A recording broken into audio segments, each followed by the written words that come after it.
Est-ce que les garçons perdus existent vraiment? Oui, bien sûr, c'est écrit dans notre livre. Ça me fait peur, des enfants qui n'ont pas de maman ni de papa. Quoi? C'est quoi ça?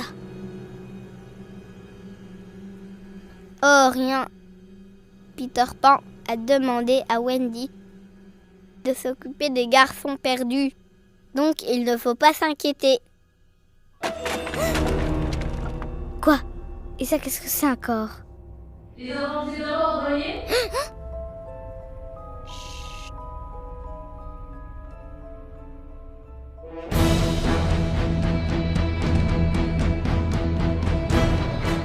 Cette semaine dans Peter Pan, vous assisterez au grand déménagement de toute l'équipe vers Forêt Nationale.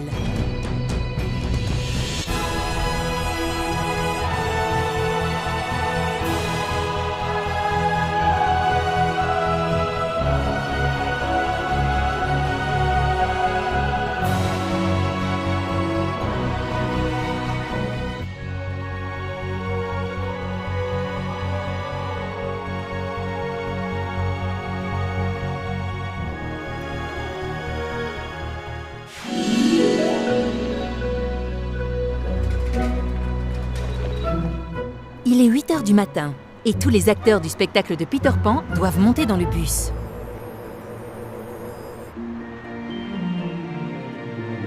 Ils partent tous ensemble vers l'endroit où ils vont répéter pendant des semaines le temple des événements à Bruxelles, Forêt Nationale.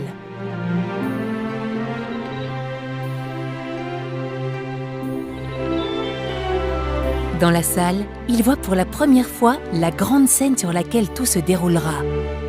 Je n'étais encore jamais venu à Forêt Nationale, car je ne suis pas le genre de personne à aller voir de grands concerts avec des milliers de personnes qui font la file.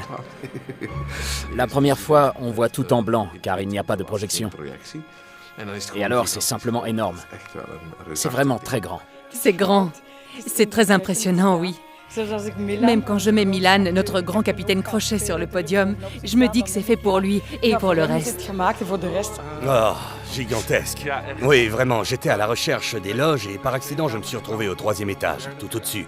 Et je me suis dit, ok, je prends cette porte-ci et je me suis retrouvé ici.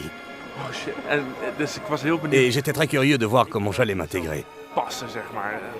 Je n'ai pas encore tout en tête, mais je peux tout doucement commencer à m'imaginer quelque chose. C'est différent de tout ce que j'ai jamais vu. Si j'étais un enfant et que je pouvais m'asseoir ici et voir le spectacle, je serais stupéfaite.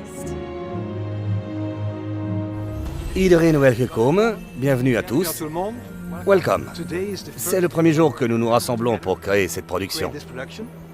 Je suis très heureux d'être ici aujourd'hui avec toutes les personnes concernées. J'espère que vous allez devenir une grande famille. C'est vraiment ce dont on a besoin. J'espère que vous allez donner le meilleur de vous-même dans les prochaines semaines. J'aimerais céder la parole à Luc. Tu veux dire quelque chose, Luc? Tu veux dire quelque chose, Luc? Non? Oui, il va traduire. On va traduire ensemble. Ah, ok, ça va. Luc, tu dis que je parle pas anglais, mais c'est pas grave. So Luc is not speaking English? Luc ne parle pas l'anglais. Just a little. Juste un peu, donc je vais essayer de traduire. Donc tu feras ma voix. I will be his En voice. fait, il y a des gens qui ne parlent que l'italien, donc... Ah, ça va être facile.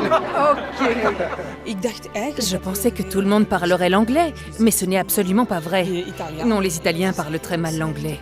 Et l'anglais des Français n'est pas très bon non plus. Au début, je me suis dit, aïe, ça va tout ralentir.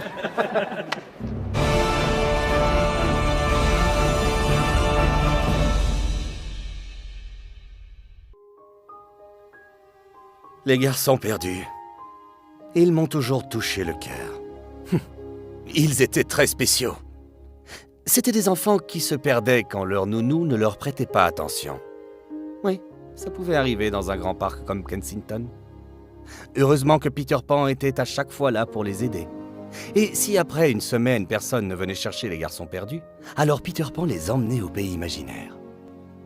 Mais retournons aux répétitions du spectacle. Car je pense que beaucoup de choses se passent dans les coulisses. En effet, à Forêt Nationale, tout le monde est occupé. Les costumes et les accessoires arrivent pendant que Gert Allard, le producteur du spectacle, informe encore un peu les acteurs sur la scène. Au centre se trouve la turbine. C'est de là que l'air sort. Ne croyez jamais Martino ou quelqu'un d'autre s'il vous demande de monter dessus. C'est juste parce qu'il veut se débarrasser de vous. Quand vous montez sur ce livre, il faut tomber dans ce trou. N'oubliez pas ça, d'accord? C'est vraiment la scène principale. C'est là où la plupart des choses se passeront. Il y a des passages en dessous de la scène. Comme ça, vous pouvez marcher des coulisses jusqu'ici. Sortez de là par les ascenseurs et par les autres trous dans la scène. Milan essaie pour la première fois ses bottes et son chapeau chez les costumières. Chaque département est isolé. J'ai par exemple essayé mon chapeau et mes bottes aujourd'hui, elles sont déjà là. Le chapeau doit être modifié, alors on enlève ceci, on rajoute cela. Le bord du chapeau doit être comme ça. Son problème, c'est qu'il n'a pas de problème. Moi j'ai un problème. Il chausse du 50 et dans cette pointure, on ne trouve rien. C'est normal, car il mesure 2,6 m, donc ce serait bizarre s'il avait des petits pieds. Je tomberai par terre. Ouais. Oui, tu tomberais par terre. Mais ses mollets sont assez lourds, c'est un homme sportif et ce n'est pas facile avec ses bottes. Une explication pour tout, hein.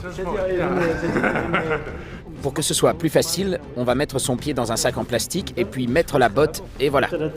Voilà. Je rentre dedans. Oui, ça serre un peu, mais la chaussure va peut-être s'adapter. C'est un magasin spécialisé qui ne fabrique que ce type de bottes. Et ils ont dit que ça irait. C'est la plus grande taille? Oui, c'est leur plus grande taille. Ok, on va faire avec. Ça ne fera mal que pendant 2 heures. Oui, mais non, si tu dis que ça va aller, je te les donne pendant 2 jours pour qu'elles prennent la forme de tes pieds. De toute façon, elles ne doivent pas paraître trop neuves. Le capitaine Crochet est un pirate qui a déjà vécu. Même les vêtements vont être vieillis. Je pense que si ce côté-là s'élargit un peu, ça doit aller. La pointure, c'est ok. Ok.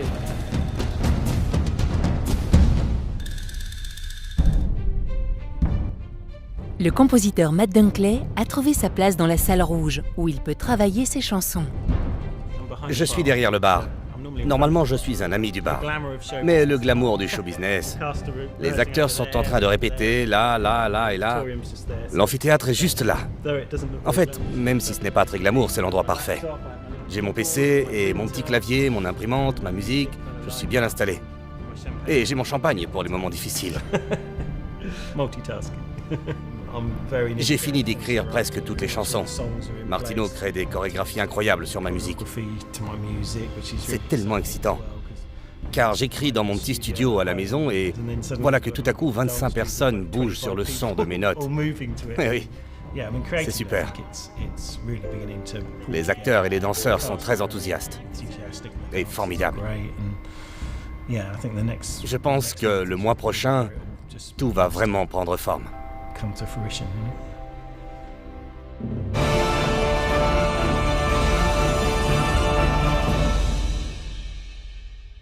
Chante une chanson, mais pas trop fort. Je sais pas chanter. Alors tu seras jamais chanteuse. Et toi, tu seras pas pilote. Si. Non. Si. Non. Si. Non. Mais si. Et puis je volerai avec mon avion. Ouh. Jusqu'au pays imaginaire. Ah! Je savais que vous étiez là. Pourquoi vous répondez pas quand je vous appelle? Il est l'heure d'aller dormir. Allez. Mais on n'est pas fatigué. Oh non. Ouh, allez, il faut aller dormir. Demain est un autre jour. Mais pourquoi toi, tu vas pas te coucher? Je te donnerai la réponse demain. Allez, hop.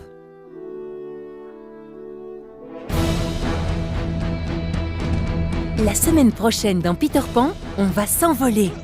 Et il semble que le problème des langues soit plus important que prévu. C'est un problème qu'ils ne me comprennent pas. Et puis je vois tout le monde courir en se disant où je vais.